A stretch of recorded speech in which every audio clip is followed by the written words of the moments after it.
Hello and welcome. Some unusual sounds in the background, maybe today because they've been felling coconuts. So a man, he shins up the coconut tree very high, way more than 100 feet or very high, chops, and they come tumbling down, which is their way of harvesting them, and it's also a good thing because otherwise they will just come down of their own accord, and this is very unpredictable. If one lands on your head, you're dead. If it lands on the roof of your shelter, there's a dent or a hole. So they chop and throw them down every couple of weeks. I did actually record it on the phone, so I might post that little video. It's amazing how the man can climb up this tree. But then when he's walking along ordinarily, he's got some serious damage to his legs and his foot, I noticed, and can not walk very well. And I can only imagine this has come from just the years and years he's been, because he's getting on, the years he's been shinning up coconut trees in this way. Back in my monastery in India, it's on Saturdays, when there's a lot of cleaning duties and maintenance duties around the monastery, the young Samaneras, the novices, a lot of them come from the northeast of India, and they too are amazing, like little monkeys, able to shin up these hugely tall, much higher than the buildings, which are 3 or 4 stories now in the centre of Bangalore. But they're able to shin up these trees. Shin up's the wrong word. They hold with their hands, like this, the narrow trunk of the coconut tree, and their 2 feet also like this, but they use some coconut twine to make a loop around their toes, the other side of the tree. And this acts as a kind of a ratchet grip to go up and down the coconut tree, thus. Quite a sight to see. Anyway, I'll post that video. Hopefully you'll get a glimpse of some of that. But far more remarkable is to see the little orange-clad baby monks in Bangalore doing this. And there too, in cities in India, when buildings are created, even at their design stage by architects, they take into account existing trees. And it's not like they build elsewhere if there is, for instance, a tree preservation order in place, or even if that's not the case, a simple coconut palm. Nevertheless, they build the building around the tree. Usually you can often find places where in the middle of someone's dining room, and this is in the city, or in the sitting room, or up the stairs, a tree is growing from the ground up through the building and out of the roof. And this is the respect that is given to nature, and reminds me of what I was saying last week about, trying to make as little impact on the world as possible. Maybe that is taking it a little bit too far, and certainly in some places modern day building regulations wouldn't allow such a thing, because these coconut palms in the middle of buildings still sway from side to side, so there has to be a lot of room, and consequently this is room for the rain to also come in. And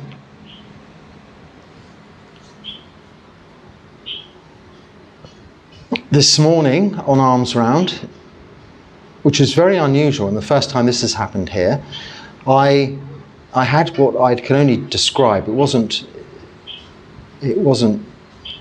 anything that was troubling, but it was an interesting encounter from someone who greeted me, firstly unusually.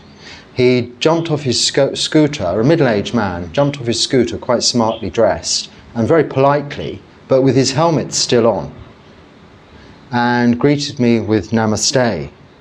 Now that is unusual here. Even in India you don't usually greet monks, Buddhist monks, where they know you as such, with Namaste. This is lay people to lay people, or you would say Namo Buddhaya, something like that. And also the greeting here is Ayaboan, not namaste.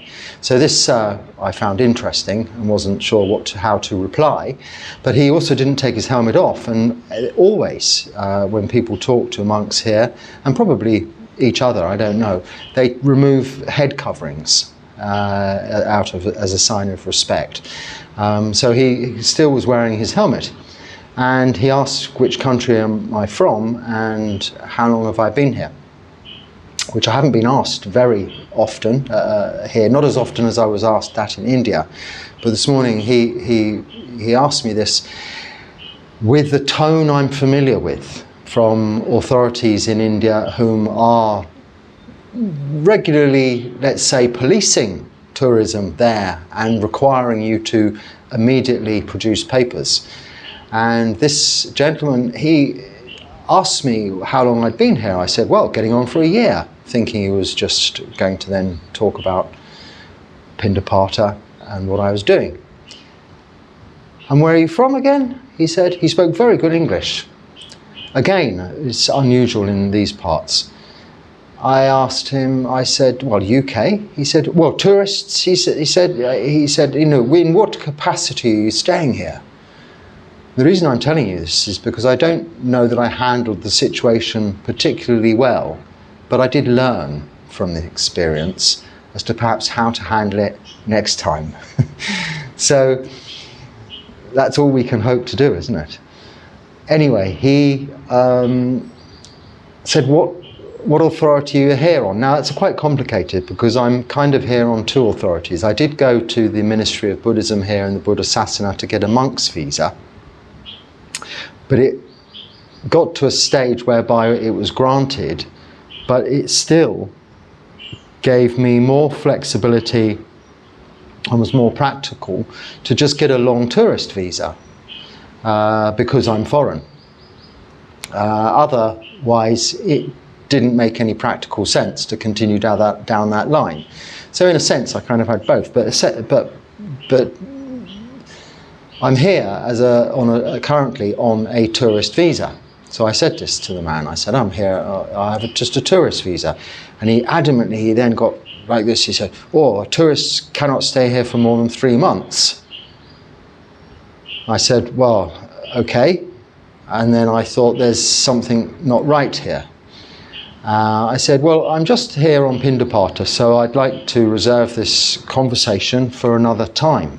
Would that be okay? And stepped away a little. He said, you must show me your visa. And I said, well, who am I showing it to? Now, I always carry on any trips these documents and these papers with me as they come downloaded on a phone. So although I was on Pindapata, I did have these to hand, as has become habit if you're in a foreign country. It's good to always do so. So I did have them available to him. But I asked him, you know, who am I showing them to? And he said, that doesn't matter. I said, well, how much do you know about Buddhism?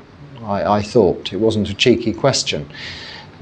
Because I'm on Pindapata now, and it's not appropriate for me to be discussing this kind of thing. This is really part of our practice. He said, I don't care about Buddhism. And then I immediately thought, this is not a conversation that is appropriate or that I should be having now. And I was in the busy marketplace at the end of my Pindapata, albeit at the end of the Pindapata, the alms round, I perhaps could have continued the conversation without interrupting it. I still thought it would be better for me not to have this conversation with this man who does not care about Buddhism, albeit I'm in a very Buddhist country, in a Buddhist part of the world, amidst a busy marketplace full of Buddhist people offering me alms. His intentions may well have been well placed. He may have thought, this is a foreigner in my country going around begging for money in his town. Now, firstly, I never accept money, as you know, cash on Pindapata or from any way by way of donations or handle or use money. Any donations that are received via this channel are handled by lay people. So that's how that works. So we're not doing that. Now, it isn't always the case. There are monks in Sri Lanka, and it's a grey area, so it's not strictly prohibited, who are free and do go around collecting money. But I would never do that anyway, and if I'm in their territory, their country, certainly wouldn't be wanting to infringe on their livelihood, however you might consider that. So that wasn't the issue. But he could well have thought, well, this man may be here without authority, dressed as a monk. But he didn't say that, and he wasn't interested in Buddhism, so I wasn't sure that that was his problem. I was about, and I had my hand reaching to get my phone to show him my 5-year visa, to show him that I've got every right to be here, whether I'm a tourist or monk or whatever you consider me to be. And then I thought, no, I actually have, why would I show this stranger my documentation? And I asked him, please, can you show me some ID? He wasn't in a uniform, of course. I mean, if a policeman asked me this in a uniform, immediately I would get it out. In fact, every morning I go over a bridge which is a police checkpoint, and there's 2 on my Pindapat. And more often than, and I pass nearby a police station. And more often than not, they come out, the police, from their little box or from their group where they're gathered, 1 or 2 of them, and they'll come and approach me. And I find myself, because I'm used to this in other countries, reaching for my documentation, thinking, oh, hello, I'm going to get asked questions. They come, hands in Anjali, and they bow. I say, sadhu, sadhu, sadhu, sukhi hotu, and teruan saranai, and they smile, they're happy, and I move on. Never have I been questioned as to what I'm doing or why I'm doing it by people legitimately in authority. Now, I should have realised that immediately and just walked on. But this man was pressing. But at this point, I felt he wouldn't provide any information as to who he was. It was only fair that I walk away. So that's what I did. I don't know quite why I shared all that with you, other than I have no one else to share it with, particularly that understands the position as well as you might, as being most of the audience here are foreign, and you speak very good English. Apart from the man who was addressing me in this very impolite manner, he spoke very good English, but he didn't want to listen. He wanted to have some form of argument. And someone once asked, do I ever have any awkward encounters on Pindapata? Now, in 5 years of going on Pindapata or so, I've never, until today, had an awkward encounter. And that wasn't that awkward. It was quite easy to just walk away at the end. And in 10 years of going on Pindapata with other monks as well, never even witnessed an encounter or anything hostile, even in non-Buddhist countries. And I've been to many places on Pindapata in many places. As you know, it is my practice to try, wherever I am, every day, to go on alms round and not let anything put me off. Like sometimes you're never given any food, and that shouldn't put you off. You still go, because the point is you're showing the presence of Buddhism in the area in which you live. And that is important. This is one of the 4 heavenly messengers the Buddha saw when he was living in his life of luxury, hidden from outside society by his parents and the entourage surrounding him to protect him from that. He saw the aging man, the sick man, the dead man, and a samana, or a samana, which is a monk, but not a Buddhist monk then. He was the bodhisattva or Buddha to be, and but there were other ascetic monks around, but walking peacefully through his town and city. And this is what inspired him to look at that. When he realized there was aging, there was sickness, there was death, on seeing a samana, a monk, he was inspired deeply to go and follow that path, rather than a life of luxury he was secluded within, which gave him no gratification. And as I've said before, it is the minute you start this path of renunciation, when you start giving things up, letting go of things, you find out how so much more pleasure and satisfaction and even gratitude comes from letting things go than it does trying to acquire them. So that's another reason when you're a renunciant that questioning of that nature that I was facing this morning, and another reason I share it is because I rarely ever face any difficulties of a real nature. That is as difficult as it gets. Of a perhaps ascetic nature, one might consider living this life as difficult, only having one set of robes, eating once a day, walking for 5 kilometers every day with bare feet to get your food, the heat, the mosquitoes, the damp, the rain. All of these things could be considered as, but they're not. They're just seeing, hearing, smelling, tasting, touching, and what we think about them is the only place where we can create any issues. When the dog barks like that, in this room, it's very loud. It may not sound so loud on here, but for me, it's quite loud, and it can do that any time in any 24-hour period. And I'm slowly training myself to not react. I mean, you cannot sometimes help, but if you're asleep, wake up. If you're meditating, maybe be brought out of your meditation, disturbed a little by that sudden noise. But we have to see such disturbance as practice also, because this is what the Buddha taught us, isn't it? There's suffering, and there's a cause of suffering. The cause of suffering is not wanting the suffering to be there, desire. So I can only have compassion for that man's lack of interest in Buddhism, and that caused him to speak to me with, I would say, I'm not speaking from the Sangha's point of view, when I say he spoke to me with a great lack of respect. I'm not suggesting he should respect me for the religion I was representing, but he showed me no respect as a guest. Clearly I'm a completely different colour to everyone else here, a guest in his country. He was quite aggressive in his tone. In hindsight, I can see that. At the time, I didn't pick up on it. I picked up on it, but let it go. I thought he's perhaps struggling with the English here, or with what he needs to do. And that's why I asked him how much he knew about Buddhism, to see if I could help him understand why I was doing what I was doing, where I was doing it, and if there was anything I could do to help him. But his adamant, I am not interested in Buddhism, led me to think he's a different religion.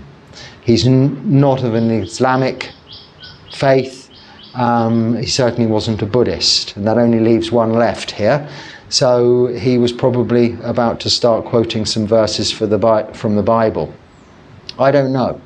But if he turns up again tomorrow, it won't be a problem, because I asked my man who comes and picks me up now from town, the regular tuk-tuk driver that you've heard of before, he's been looking after me since I arrived here, my kapia, to go and speak to a couple of people in the marketplace that I see regularly and ask them if they knew of the man, and if indeed by any chance he could have been someone in authority, a government representative or someone from immigration, that I should perhaps seek out and find and send the relevant documentation paperwork to and give some form of explanation.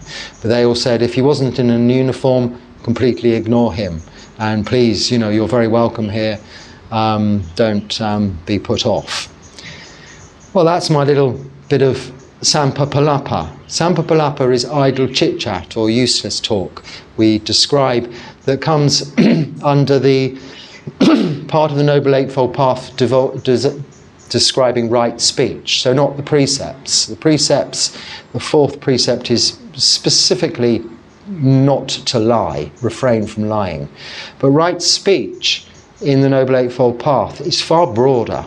It covers that, of course. One should not lie, because that's one of the 5 precepts. But we should not speak harmfully, aggressively, divisively, or gossiping, so behind someone else's back. We should not speak inappropriately and at the wrong time. And in fact, there's 5 points, guidelines we use to, usually in association when giving admonishment, which perhaps this gentleman might have observed before choosing the time he chose to speak to me, which is that you pick a time and a place which is good and appropriate to have the conversation. And when a monk is on Pindapata, he hasn't eaten for nearly 24 hours. And at the end of Pindapata, has just walked 3 kilometers or 4 kilometers, maybe 5, and is hungry and is perhaps not of a mind to have a debate or a conversation or a taxing interchange.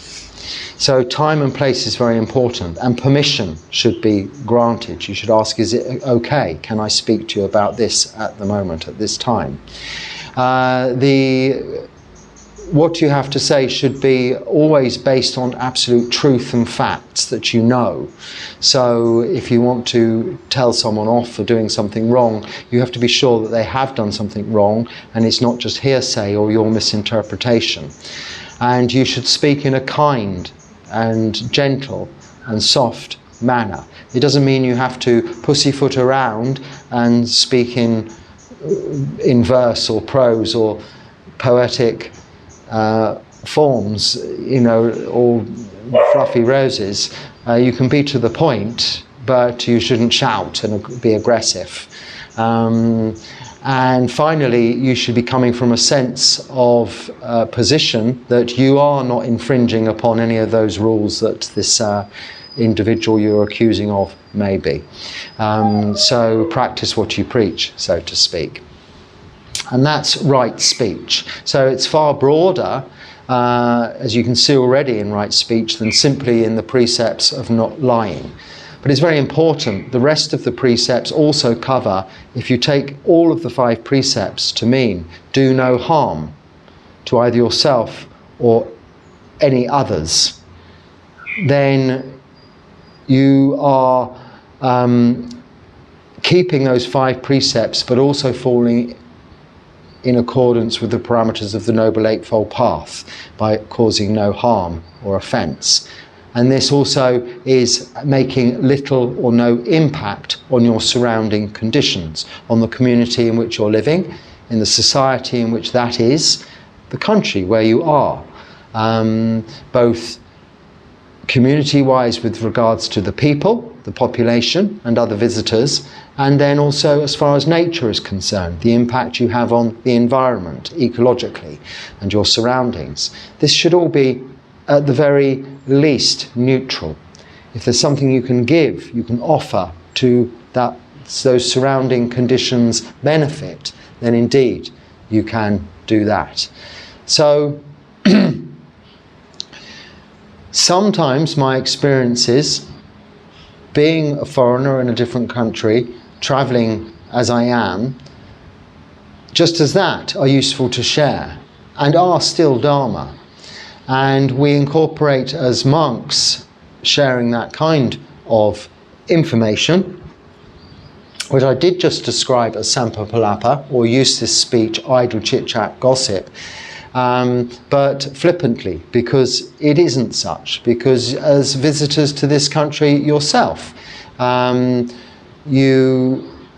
yourselves, if ever you are to travel to other countries, it's these days, I think, important to remember to have documentation up to date, valid, and to hand. It saves the people asking you time, and it saves you time, and you having to go and find the place to go where you have to present it if you weren't carrying it around with you at the moment you're required to present it. But learn this valuable lesson: unless they have some identification, and unless they're wearing a uniform which clearly demonstrates what they are, I'd suggest you don't produce that information for them.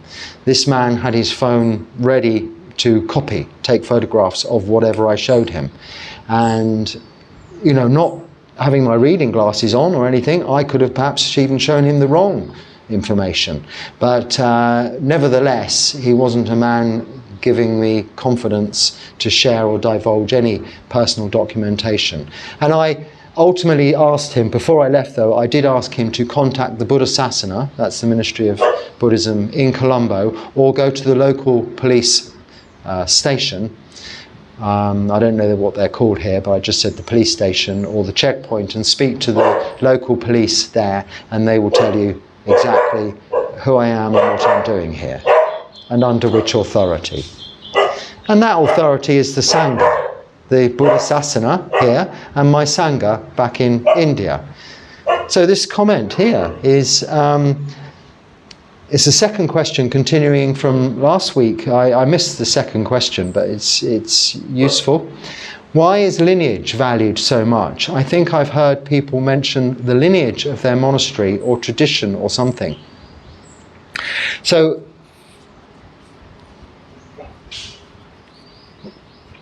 lineage valued so much. It's just important. We're ordained bhikkhus, so I was ordained by a preceptor, and that preceptor appointed an upacharya. The upacharya is my teacher. Acharya is teacher, upa just means my main and upper, powerful, most prominent, important teacher, my boss. He's appointed, but the ordination bhikkhu, who has to have been ordained, in my particular tradition, Theravada, I think it's either more than 12 years, but sometimes they usually say 20. So a Mahatera, as opposed to a Tera, which is 10 years. A Mahatera is 20 years. Anyway, the bhikkhu who ordained me, giving me my precepts, my 227 precepts, which is why he's a preceptor, is a bhikkhu of more than 20 years. His lineage is that he was ordained himself by a bhikkhu of the same standing. And likewise, that lineage then can be traced like a family tree of father to grandfather to great-grandfather and so on, all the way back, supposedly. I don't know that I've ever heard of anyone doing the check on this, but supposedly all the way back to the time of the Buddha. That's what they mean by lineage. Now, as far as the different traditions are concerned, these are just really summed up by the northern schools and summer schools, or Mahayana and Theravada. Theravada is the southern school, of which I fall into, which means way of the elders, and is mainly based on the suttas, and not so much that's been added on later. Mahayana is where geographically Buddhism moved up through the northern parts of Asia into the rest of the world, picking up other cultures, other aspects of different religions, and picking up stuff along the way that's been included subsequently. And that also picked up the Sanskrit as a language, and in the southern tradition, as opposed to that northern tradition, we use the Pali as a language. So we have the Pali canon, and our body of reference, the scriptures, are the Pali canon, which is the Tipitaka, which means 3 baskets containing the Vinaya Pitaka, which is the rules for monks and nuns, the Sutta Pitaka, which is all of the discourses, the teachings of the Buddha, and the Abhidharma, which is subsequent commentaries and further analysis on those teachings and application of those teachings.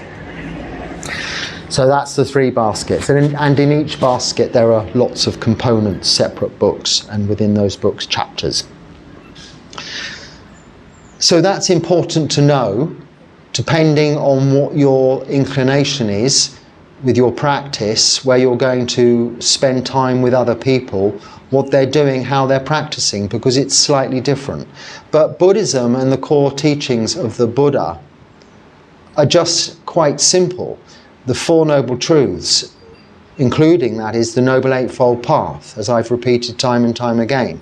And that is the same, those core teachings, throughout all traditions, schools of Buddhism, and practiced by all Buddhists, whether they're from a lineage, or as they're an ordained bhikkhu or bhikkhuni, which is a female bhikkhu, or they're not.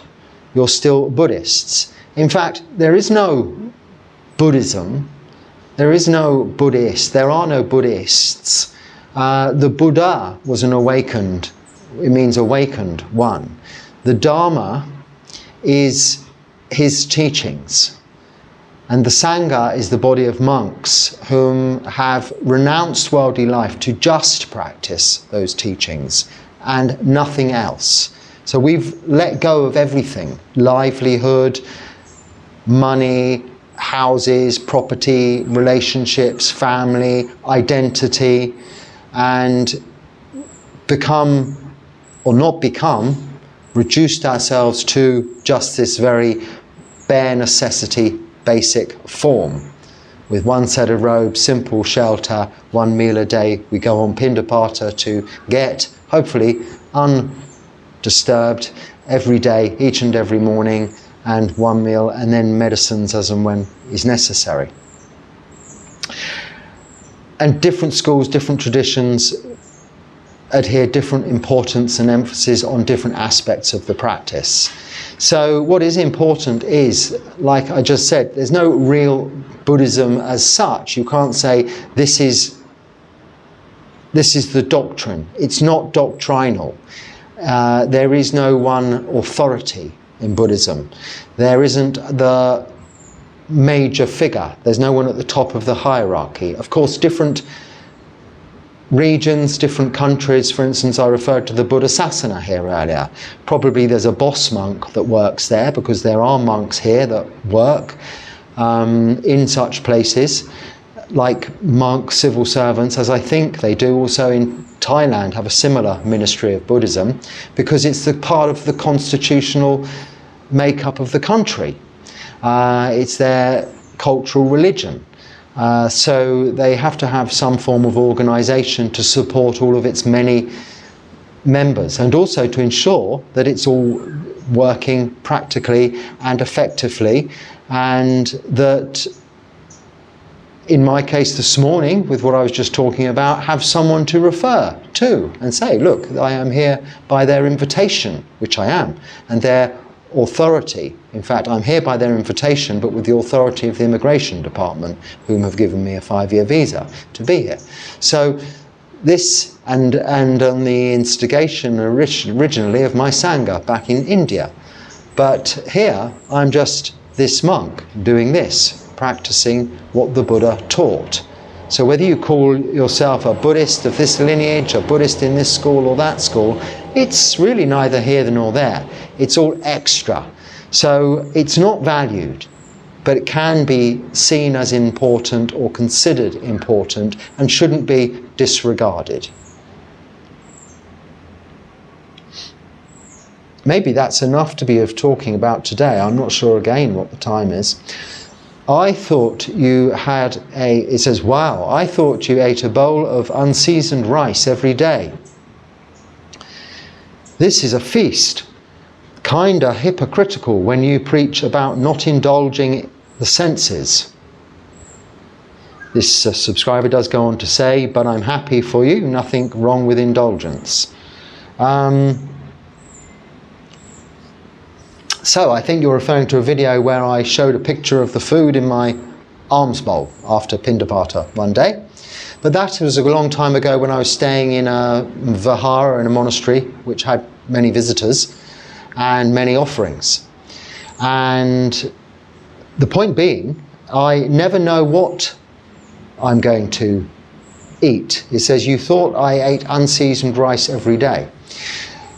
It depends where I am. I am grateful to receive offerings into my bowl, and that is the food that will keep me going for another 24 hours. I cannot pick and choose or decide upon what is offered.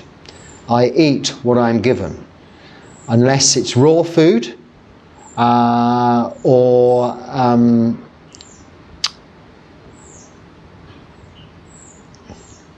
there's a couple of strange things like lion, human or snake that you're specifically not allowed to have put into your bowl. But even if people were to put some rice dishes and curries with some meat in there, I never refuse food.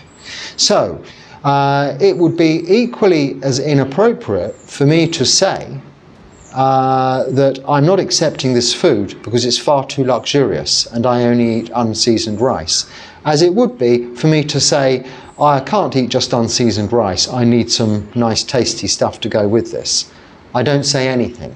I'm gratefully receiving all offerings that are put into my bowl. Now, when I come back to my kuti, I can share with other people whatever I've collected. So just leaving in my bowl the plain rice and some vegetables and some salad or whatever is appropriate to keep me going for that day. But most of it's then re-offered, given away. But I have no decision over that. Now, the reason perhaps I put that video on there or showed you that picture at that time was because it was a particularly good day in my bowl, and wouldn't generally take a picture every day of what, although I'm looked after very well food wise, it doesn't always look so pretty. So that's the only reason to do that. So kind of hypocritical is a little bit much to say. It would be hypocritical of any monk to say, I'm not accepting that. It's far too luxurious.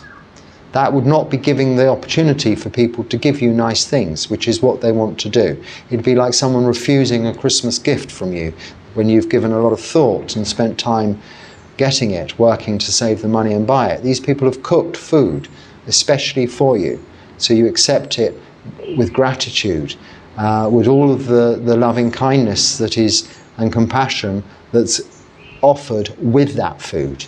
And you can offer that back by way of wishing them the same in these forms of the blessings that we give.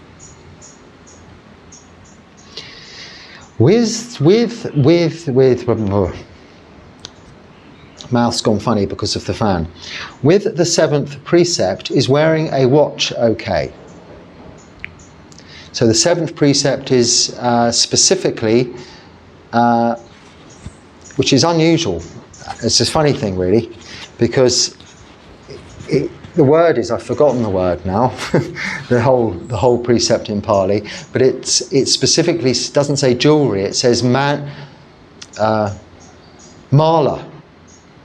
or mandala. Mala, it says mala. And you'll actually see often, Buddhists and monks wearing only malas. Whereas it doesn't say jewelry in the precept, it says mala. But that is the one item that everyone still goes around still wearing, either wrist malas or 108 bead malas hanging around their necks. That is actually prohibited. It's specifically prohibited, as is all jewelry, all adornments. Now, in the time of the Buddha, there weren't watches, so I cannot say what he'd think about having a timepiece about your person. I would suggest if you're keeping the 8 precepts, it's usually when you're staying in a monastery, so there is no need, and it would be discouraged if you were to wear a watch. You are leading a simple life in a community. There are bells that ring at the right times for you to be at the right place. And you can have a little clock maybe in your kuti if you need an alarm to wake. So just consider, not because it's jewelry, or maybe it's a very posh watch, in which case you shouldn't wear it. No, it's considered jewelry. There's no need to wear a watch. So why would you want to? You don't want to be looking at the time. This is a distraction. And we're going to, whilst observing the 8 precepts, be able to get away from all of that just for one day, let's say, or if you're staying and living in a temple, in a monastery, get away from all that tied to the time pressure of life. I don't wear a watch. Obviously, I don't wear a watch because I'm a monk, but some do. I mean, I suppose some monks need to, busy monks. Maybe you're one of those monks working in a government position somewhere in the world, then you might need to. But they all have phones, don't they, these days? As do I, so not that I normally carry it around, apart from for documentation purposes. But I have no clock in here, so only on my phone. And as I always say, I think every time I make one of these videos, I say, oh, I don't know what the time is when I started. And I ought to stop now because I've probably spoken too long. I think you can look back through every one of these videos, and I probably say it every time, as often as I refer to the Four Noble Truths and the Noble Eightfold Path. It's because I just don't know what the time is. I actually don't, most of the time, like now, know what day of the week it is. But that isn't a bad thing. It isn't necessary for me to know that. It's not part of my daily routine. I wake when the sun, well actually I wake before the sun rises, but I go walking on Pindapat as the sun is rising after my morning puja, which is titled, I think I've shortened the title, but it's always been called Sunrise Puja, that live chanting I do in the morning on here on YouTube. But and then usually rest down to my final evening's practice as the sun sets in the evening, before I go to sleep at night. And that's enough for me to know. I'm a monk though, so it's different. Of course, you may have very many reasons why you need to wear a watch, and that's perfectly okay, unless it's a diamond encrusted Cartier or a solid gold Rolex, then that perhaps is a little bit over the top. But if you just need a simple timepiece for whatever reasons, because it's necessary, you could perhaps consider it not jewellery. A lot of monks I used to see, what they would do is they take the watch off because they had a duty, some responsibilities around the monastery. Maybe you're the person who has to ring that bell, in which case you need to know the time. They take their watch off, yes, and they put it, you wouldn't want to do this with your gold Rolex or diamond encrusted Cartier, but they put it, rather than round their wrist, round their belt. Or a belt loop if they're not wearing a belt. Monks are always wearing a belt, it's part of our regulations. So they just tie the watch around their belt, and then they have the time about their person without it being considered jewellery on their wrist. As I don't know the time, I'm just going to carry on. I wonder what is right livelihood, Bhante. So it's easier to say what is not right livelihood, because most livelihoods, and there's millions of different ways we can live, doesn't mean you have to get paid, but the way you get my livelihood is going on Pindapata every day. That is considered right livelihood, because by that going on Pindapata every day, the rest follows. I'm fed, I have been provided this accommodation, I've been provided the robes that I'm actually not wearing at this moment, hanging up there, drying, and medicines when necessary. So that is my right livelihood, but I don't receive wages or other benefits of employment, of course. Wrong livelihoods are specified as selling or dealing with arms, so weapons that can be used to kill. Selling or dealing in drugs, as in of an intoxicating nature, harmful nature, not paracetamol or something, a COVID vaccine or something like that, I don't think, but drugs like heroin, specifically the sale or serving of, really, and dealing in the sale of alcohol. People, selling of people, trafficking, because it's not, I can't say it doesn't happen, because it does, doesn't it, I suppose. I mean, I was going to say it doesn't happen these days, maybe, but I've heard it does. So it's like slaves or people trafficking, anything like this is terribly wrong livelihood.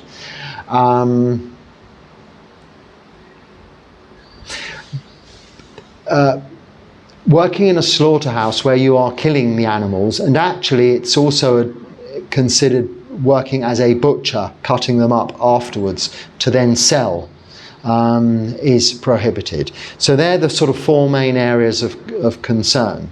So as long as your work is outside of all of those things, then it's right livelihood. And I think on that note, I'm happy to have answered that person's question, one of his questions, because he wasn't happy that I hadn't got round to it yet. Well, now we're a week on. There are a number of questions that come in. I do get round to replying to them all in some form or another, the questions that come in the comments section on this channel, I try to answer all of them in this way, and questions that I receive by email, I answer to those individuals directly. So if you haven't heard the answer to your question yet, please keep watching. It will come up soon. There aren't too many yet that I can't get through them all eventually. And hopefully, because of the nature of the questions being generally, I wouldn't say repetitive, but the teachings of the Buddha cover the core aspects of all of our lives, which are what the questions are, and therefore fairly quick to sort of run through and deal with most of the time, or refer you to a previous video as time gets on and we get busier and busier doing this. But thank you for watching, and until next time, be happy and stay well. Sukhi Hotu.